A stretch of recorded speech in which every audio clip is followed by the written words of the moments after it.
अगर आपको हमारी वीडियो पसंद आए तो उसे लाइक, शेयर और सब्सक्राइब जरूर करें। नमस्कार दोस्तों, मैं श्याम वशिष्ठ और आप देख रहे हैं पीआर खोज। बांके बिहारी से मेरे नैना लड़ गए श्री श्री बालाजी सेवा समिति महिला संकीर्तन मंडल और हाउसिंग बोर्ड कॉलोनी सोनीपत में 8 दिवसीय श्रीमद् भागवत कथा का आयोजन किया जा रहा है। वृंदावन मनुआ बाबा आश्रम से कथावाचक शिव कुमार असरी ने श्रीमद् भागवत कथा के दौरान भक्तजनों से कहा कि मेरे नैना लड़ गए, मेरे नैना लड़ गए। अपने थाली में थे, मुख लटका हुआ था। भगवान बोले, ध्रुव तू मेरे धाम में जा रहा है बेटा, मुख क्यों लटका है? कहा, बोले प्रभु जिस माँ के गर्भ से जन्म लिया वो माँ पीछे रह गई है। भगवान बोले, ध्रुव जिस माँ के गर्भ से तेरे जैसी संतान हो वो माँ पीछे नहीं, देख आगे जा रही है। दर्शिया मास्तुर देवी पुरोयाने गच्छितम्, वो माँ आगे जा रही। इसीलिए प्यारे, माँ का मातृत्व कम संपन्न है। उस गर्भ से जन्म लेने वाला कोई सूरवीर, कोई दानवीर, कोई कर्ण जैसा पैदा हो। बाबा तुलसी लिखते हैं, अरे पुत्रवती जुबती है जग सोई, पुत्रवती जुबती जग सोई, रघुपति भगत जासु सुत होई। पुत्रवती जुबती जग सोई, रघुपति भगत जासु सुत होई। ध्रुसन लगन जपो हरि नाम, ध्रुसन लगन जपो हरि नाम, कायनु अचल अनुपम ठाऊ। राम सिया राम, सिया राम, सिया राम, राम सिया राम, सिया राम, जय राम, राम सिया राम। पुत्रवती जुबती जग सोई और रघुपति भगत जासु सुत होई। प्यारे, जीवन में अपने बच्चे को डॉक्टर बनाओ, इंजीनियर बनाओ, मास्टर बनाओ, साइंटिस्ट बनाओ, सब बनाओ।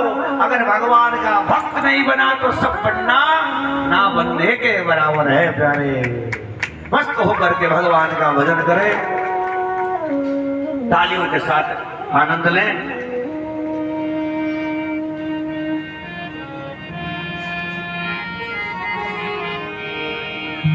बोले बांके बिहारी लाल की, अरे बांके बिहारी से, कुंज बिहारी से, गिरास बिहारी से क्या हुआ? वो मेरे नैना लड़ गए, मेरे नैना लड़ गए, मेरे नैना लड़ गए, मेरे नैना लड़ गए।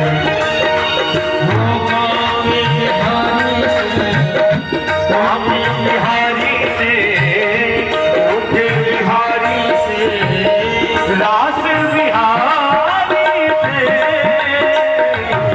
मेरे नाल है, मेरे नाल है।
सभी देखी ऐसी वृंदावन, सभी देखी ऐसी वृंदावन, सभी देखी ऐसी वृंदावन, सभी देखी ऐसी वृंदावन, प्यारो रसिया मेरो मन भावन, प्यारो रसिया मेरो मन भावन, मोर मुकुट में अड़ गए, मोर मुकुट में अड़ गए, अजी मोर मुकुट में अड़ गए, मोर मुकुट में अड़ गए, ये तो अड़ गए अड़ गए अड़ गए, तेरे नैना लड़ गए, हाय नैना लड़ गए, तेरे नैना लड़ गए, हाय तेरे नैना हरि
से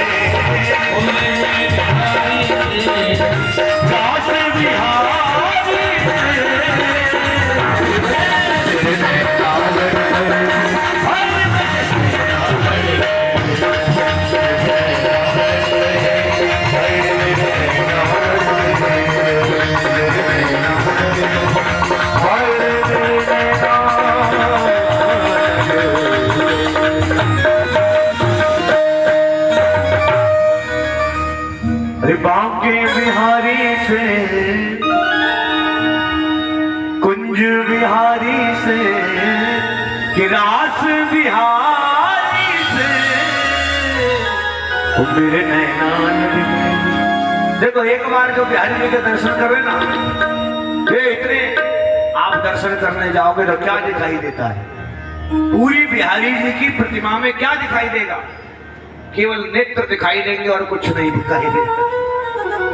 आप उनके साड़ी को, उनके पटके को, उनकी बंसी को, श्री राधा रानी को पहचान ही नहीं पाओगे कहां है। केवल आपको दरवाजे में घुसते ही नेत्र दिखाई दे।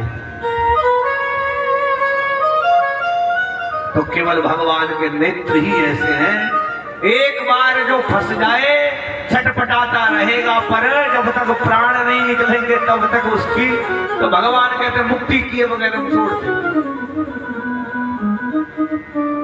बड़े बड़े देखो हमारे यहां दो प्रकार के आनंद बताए गए, दो आनंद, एक है विषयानंद और एक है ब्रह्मानंद। शास्त्र जो बताते हैं दो प्रकार के आनंद। विषयानंद क्या है? जो हम अपने घर में रह करके भोगते हैं वो विषयानंद।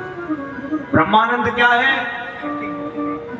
हम जो गुरुओं के द्वारा ज्ञान प्राप्त किया जाए परमात्मा को प्राप्त करने के लिए, वो ब्रह्मानंद। परंतु आनंद ना विषयानंद में है ना ब्रह्मानंद में।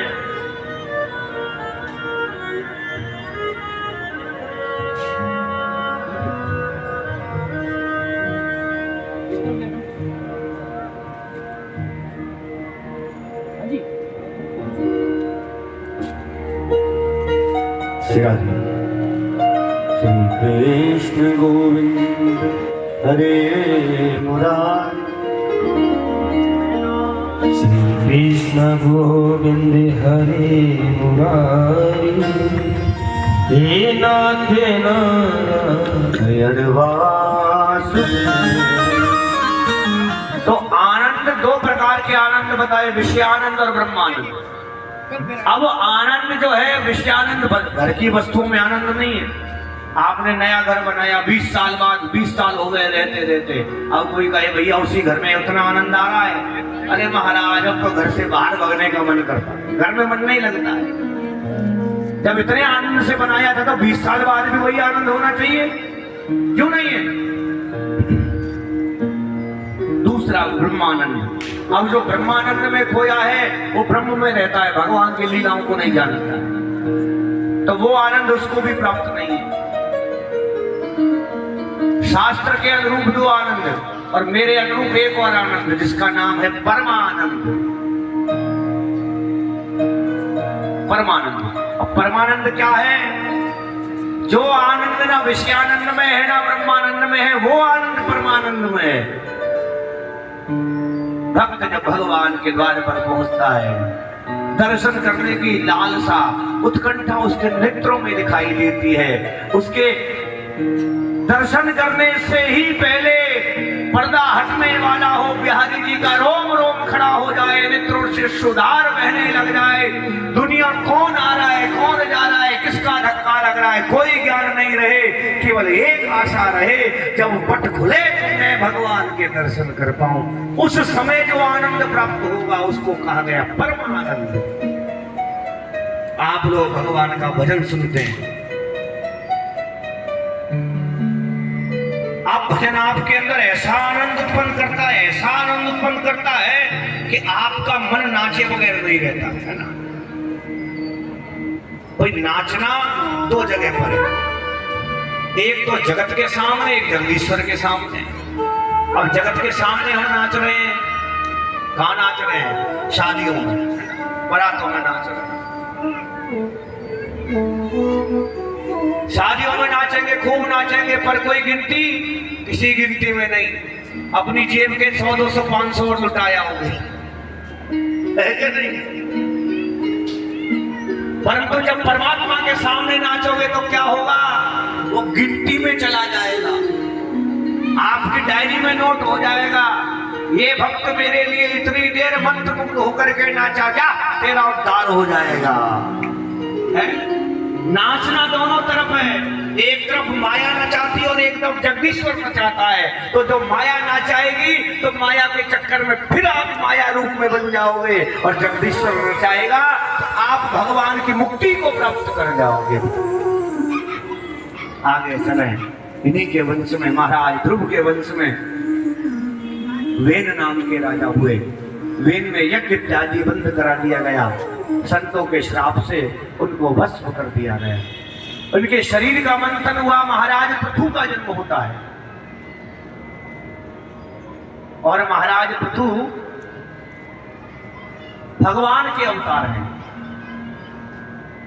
गाय के रूप में पृथ्वी को ला करके दोहन किया गया, सारे पहाड़ों को उठा करके एक तरफ रख दिया गया, समतल भूमि को एक तरफ कर दिया गया।